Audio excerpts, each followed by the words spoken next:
নমস্কার বন্ধুরা, অঙ্কিতা রান্নাঘরে সবাইকে স্বাগত জানাচ্ছি। আজকে বানাবো একটা সাবেকি রান্না, পুঁই শাকের চচ্চড়ি মাছের মাথা দিয়ে। এই রান্নাটা কিন্তু ছ্যাঁচড়া বলেও জনপ্রিয়। একটা কড়াইতে বেশ কিছুটা সর্ষের তেল কিন্তু গরম করে নেব। তেলটা গরম হয়ে গেলে একে একে মাছের মাথাগুলোকে দিয়ে দিচ্ছি।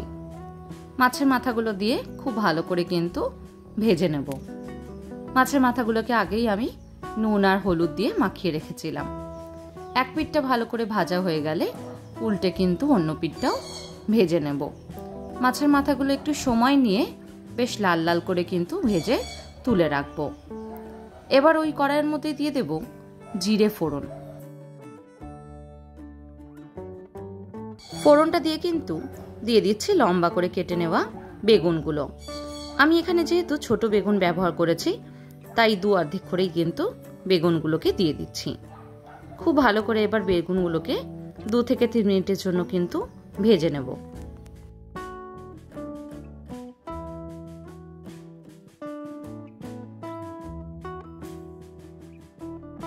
দু মিনিট পর দিয়ে দিচ্ছি একদম ছোট করে কেটে নেওয়া আলুর টুকরোগুলো। আলুটাকে আমি কিন্তু ছোট করে কেটেছি, কারণ বেগুনটা কিন্তু একদম মজে যাবে। এবার আলুটাকে উল্টে পাল্টে খুব ভালো করে ভেজে নেব, যতক্ষণ না আলুটা মোটামুটি সেদ্ধ হয়ে আসছে।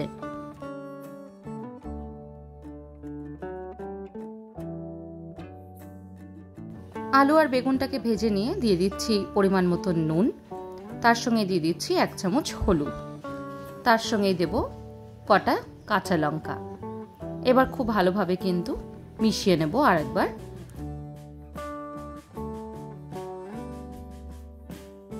হলুদের কাঁচা গন্ধটা যাওয়া অবধি কিন্তু খুব ভালো করে সব মিশিয়ে নেব।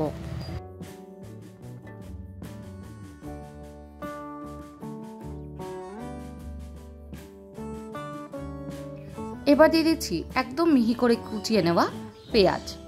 পেঁয়াজটিকে দিয়েও কিন্তু খুব ভালো করে এবার নেড়ে চেড়ে মিশিয়ে নেব।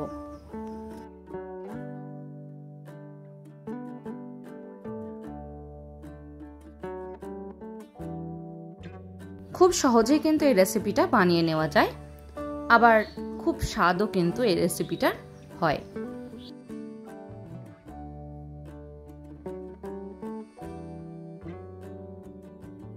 বেগুনগুলোকে কিন্তু আমি এইভাবে অল্প অল্প করে ভেঙে ভেঙে দেব, যাতে বেগুনটা আলুর সাথে খুব ভালোভাবে মজে আসে।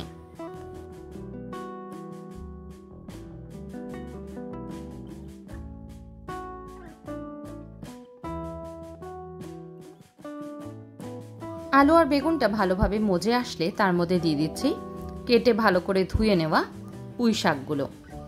পুঁই শাকটা একবারে আমি ডাঁটার সাথে কিন্তু দিয়ে দিচ্ছি। পুরো পুঁই শাকটাকে দিয়ে দিলাম। এবার ঢাকা দিয়ে 10 মিনিটের জন্য কিন্তু রেখে দেব। এইভাবে এই সময় যদি রেখে দেওয়া হয়, শাকটা খুব তাড়াতাড়ি মজে আসে, তারই সঙ্গে কিন্তু শাকের যেই রঙটা থাকে সেটাও বজায় থাকে। ঢাকাটাকে খুলে নিলাম। এবার খুব ভালোভাবে কিন্তু পুঁই শাকটাকে মিশিয়ে নেব।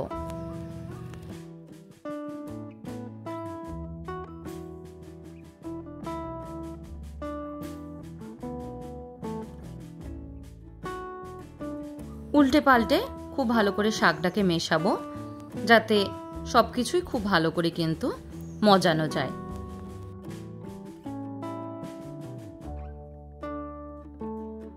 গ্যাসের ফ্লেমটাকে এই সময় হাইতে করে দেব, যাতে শাকের থেকে যেই জলটা বেরোয় সেটা যেন খুব বেশি না বেরিয়ে যায়।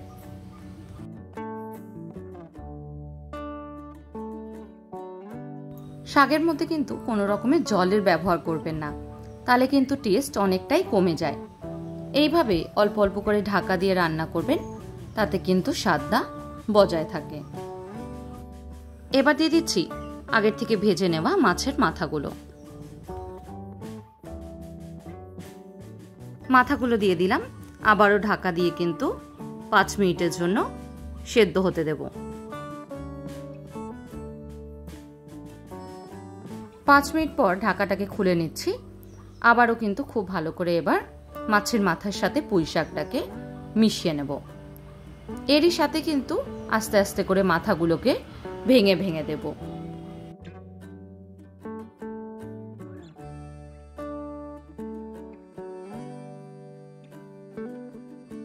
প্রথমে যদি ঢাকা দিয়ে মাছের মাথাটাকে রেখে দেওয়া হয় সেক্ষেত্রে কিন্তু মাছের মাথাটা নরম হয়ে গেলে ভাঙাটা অনেক বেশি সোজা হয়।